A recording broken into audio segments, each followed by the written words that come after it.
Pendant 28 ans, Gilbertin a vécu comme un clandestin entre le Portugal et l'Espagne. Il n'a que 27 ans lorsqu'il fait partie d'un commando qui braque la Brinks à Toulouse. Déguisé en faux gendarme avec ses 4 ailes, 15 millions de francs sont dérobés, plus de 3,5 millions d'euros. Tous seront jugés en 2004, tous sauf Gilbertin, toujours en cavale. Il y a 2 ans, il décide de se rendre. Il traverse les Pyrénées à pied, direction le commissariat. Mercredi, il comparaîtra libre devant la cour d'assises de Haute-Garonne. Il le vit avec la trouille au ventre, évidemment. Il le vit en se disant, est-ce que je vais être à la hauteur? Est-ce que je vais pouvoir suffisamment bien m'expliquer?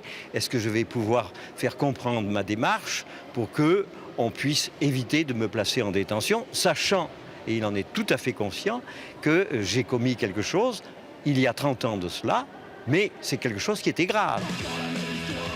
Gilbertin, c'est un destin rocambolesque, une légende pour les punks. Au début des années 80, leader du groupe Caméra Silence, il électrise la scène bordelaise.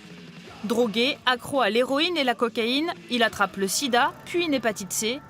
Aujourd'hui, âgé de 57 ans, il vit à Toulouse avec une compagne et un enfant, mais sans papier. Il mène une existence difficile parce qu'il est sans identité dans la mesure où il a été considéré comme absent et par conséquent, pour l'état civil, jusqu'à temps qu'on puisse le rétablir comme il faut, il est décédé. Donc, il ne peut même pas solliciter le RSA, etc.